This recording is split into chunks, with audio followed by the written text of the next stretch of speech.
And welcome to Issaquah Buzz, where we talk about all things business in Issaquah, from new restaurants to retail gossip. My name is Autumn Monahan, and I work with the city's communications team. I'm here with Jen Davis-Hayes, our economic development manager, and one of my favorite people to talk business gossip with.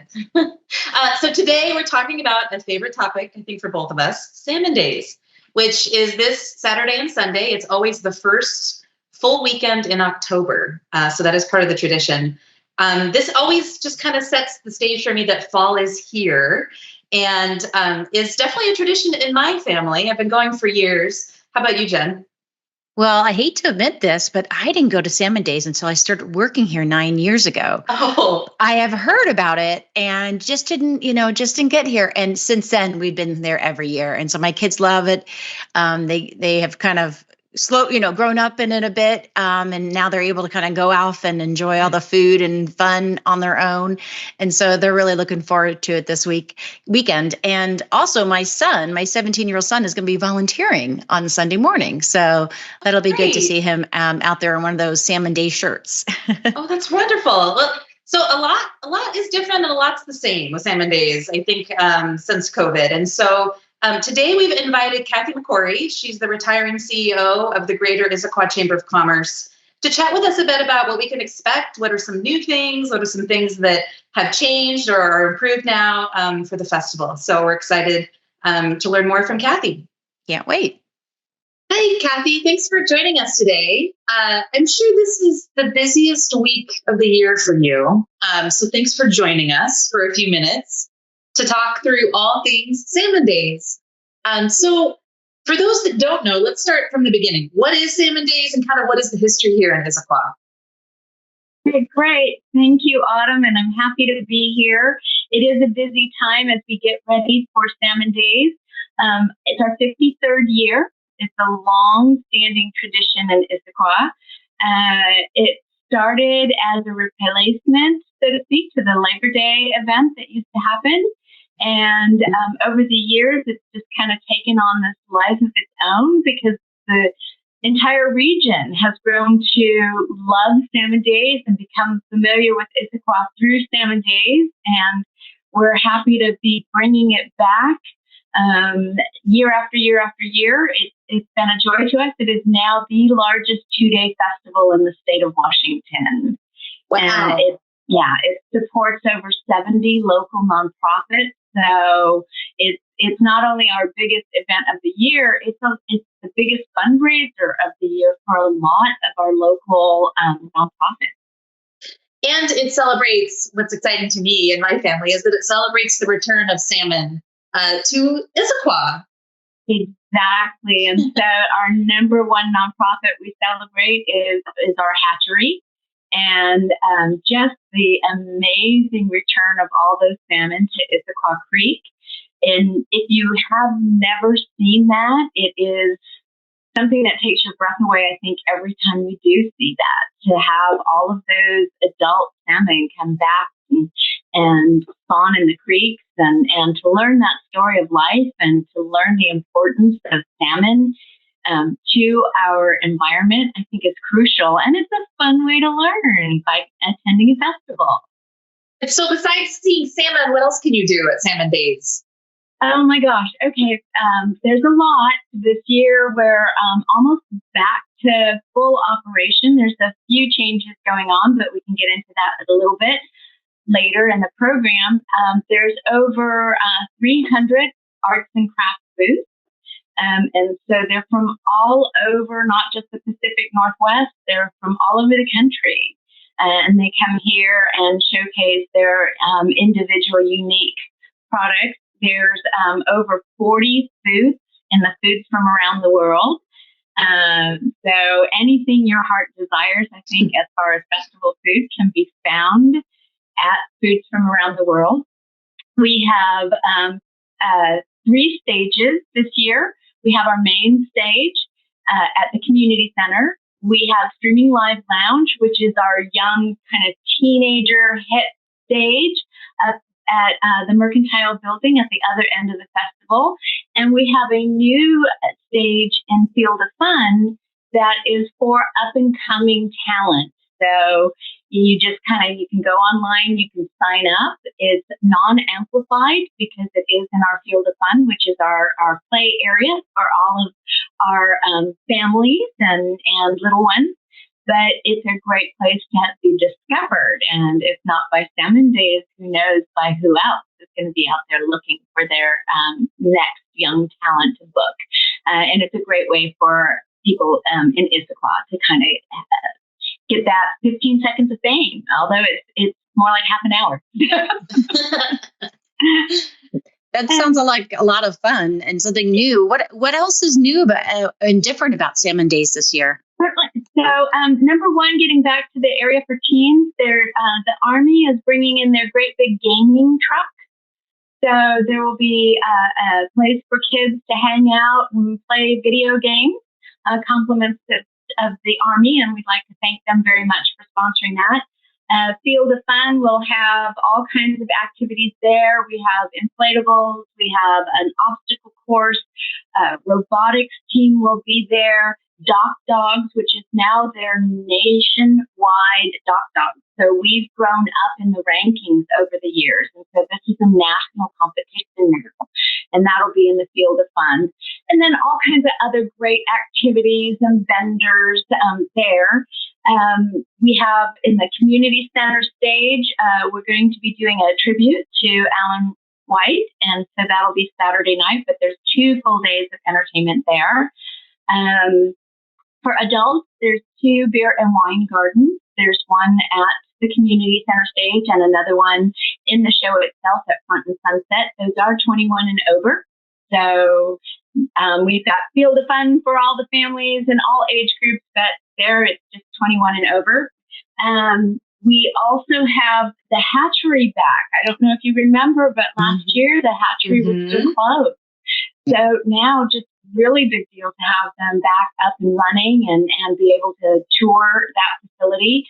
And of course, then right across the street from them is the Kiwanis famous salmon barbecue. So everyone will want to make sure they make their way through there. There's a new display over at the hatchery grounds. It's called Whoosh. And I like to say that word, number one. I think what a great name. But it also is fitting because it's a salmon cannon. And the cannon is used to help salmon get over dams and over more challenging areas as they're making their way out in the waters. And Whoosh is this great exhibit where you can actually see what that looks like. Now, they don't use real live salmon, so we can't actually see that, but they send items through the tube so you can see and imagine how salmon are actually being helped get through some of these challenging places and waterways so that they can continue to do their thing and make their routes both to and from home. So that's kind of new and cool too. Yeah, that'll be really exciting to see. I mean, again, that little learning in the fun ways is important, right? So there sounds like there's a lot of new things, and we're very excited to have Salmon Days back in full force, again, with the hatchery open. So there's a few things that are going to be different, though, as well. The parade, can you tell me a little bit more about that? Yeah, so the parade is going to be brought into the footprint of the festival. Evidently, years and years ago, well before my time, that's where it started.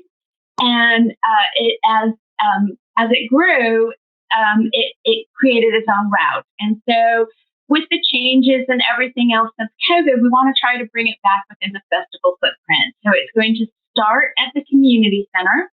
It'll go up Rainier on to Sunset. And then from Sunset, it will travel up to Front. And Front, it will continue north again and up to Alder Street. So the difference that makes, though, is it's a much smaller footprint. And so it really is going to be more of a walking, marching parade.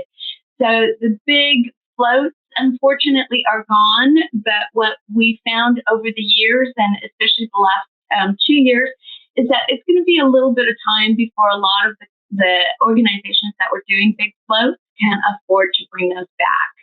And so It's still, though, a great parade. There's all kinds of marching bands, drill teams, dance troops. So it's going to be very fun. That sounds like a lot of fun and yeah. fun to, you've been saying there's a lot of marching bands, and so that'll be fun to kind of see the kids out there. Yeah.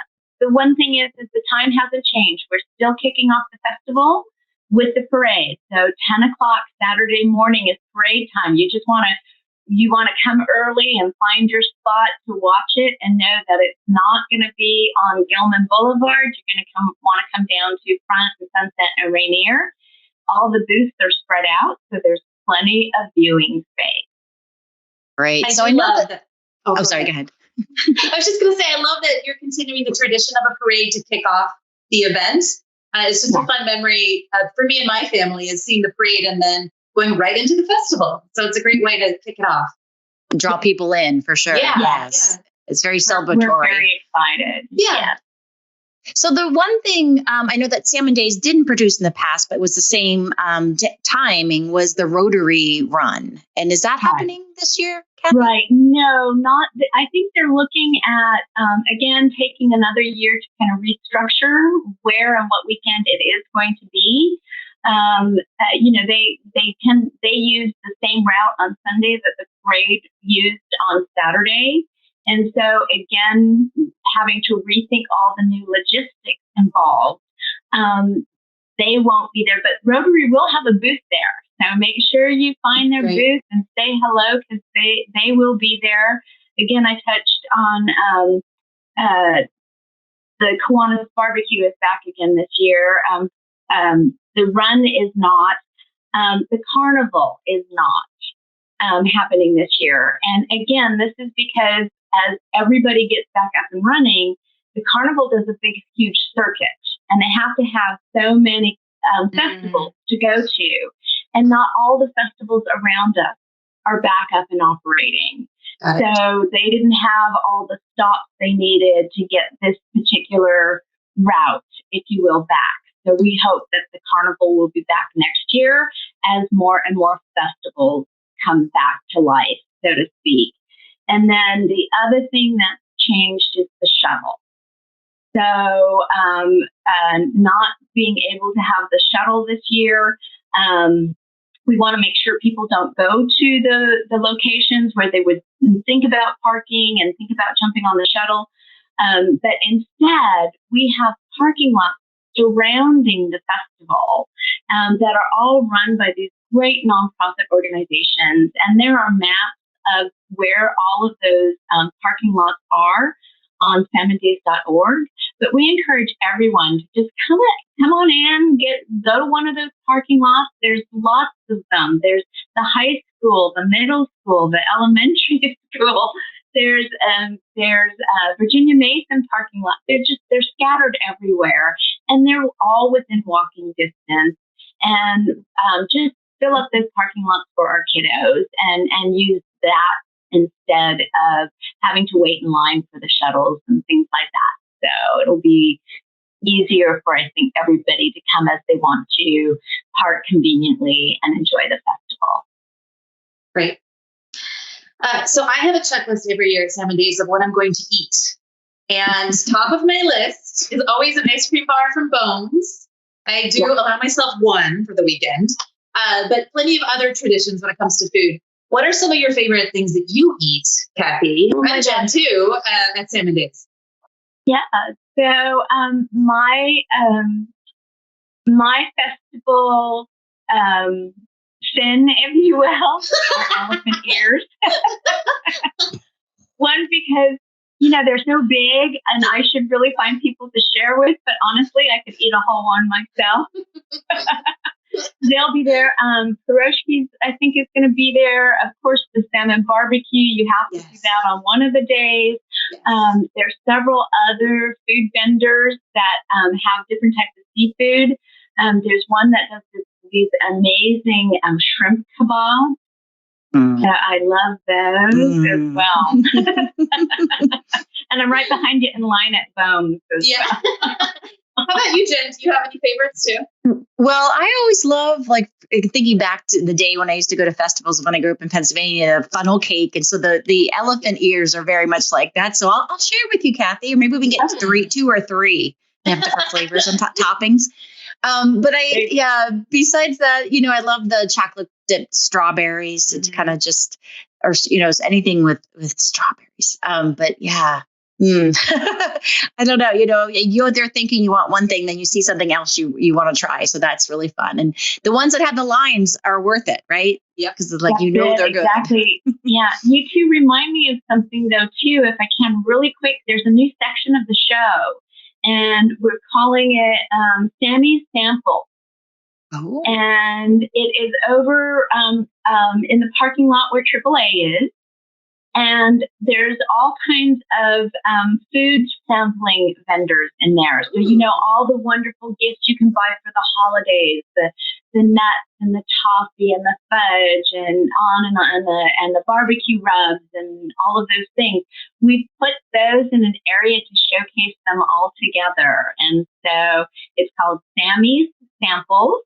And you can go there to just kind of work your holiday gift list maybe, or just make sure your pantry's fully stocked just in case. Great. Wow. That sounds great. Now I'll be trying more things and buying more things. And I think that's, really fun to support our local vendors and vendors from all across the region who come in. But we know that it's not an easy event. It's not just you, Kathy, and your staff. You do a lot with volunteers. How do volunteers help you out for this event? Oh my gosh, we could not do this festival without volunteers. This takes hundreds of people helping us behind the scenes. And again, salmondays.org, click on the volunteer button. You can find all kinds of fun and interesting ways to help out. And the great thing about it is you get to see the behind the scenes of the festival itself.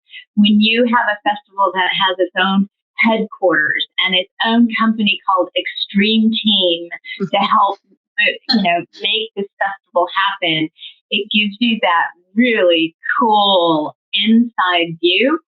You get a great souvenir t-shirt on top of it, and we meet new friends and have fun. So thank you. We can always use more help.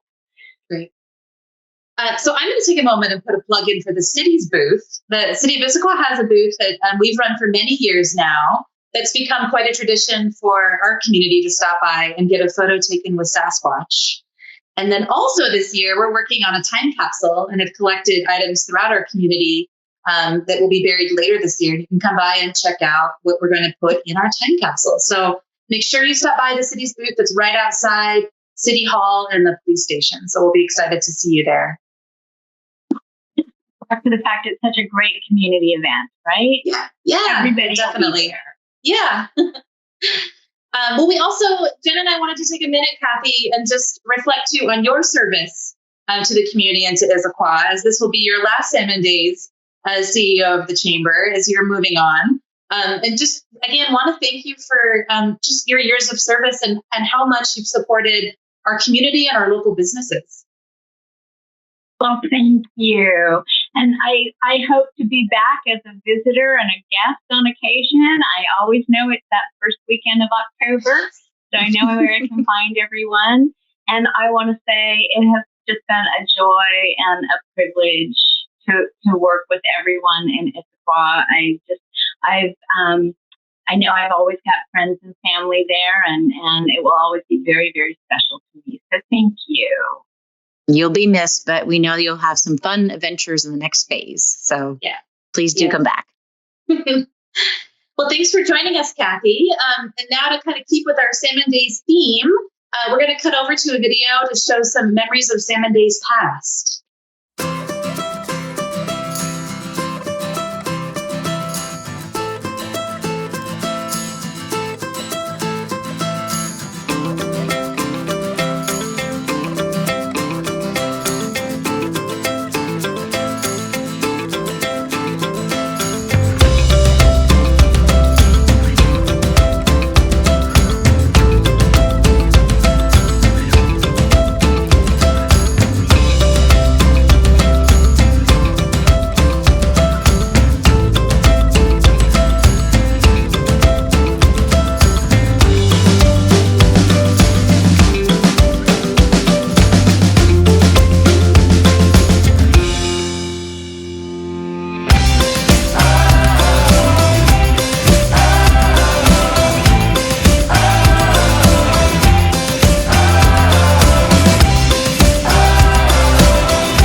was really cool. It was fun to look at the Salmon Days of previous years, right? Yeah, just how much it's grown is amazing. And but the fun things that they still do is fun to see too. Yeah. Well, thank you everyone for joining us. Join us next time to hear more about other business news in Issaquah. And let us know if you have a favorite business or hear a rumor that we can track down at ed@issaquahwa.gov. Thanks again. Thanks.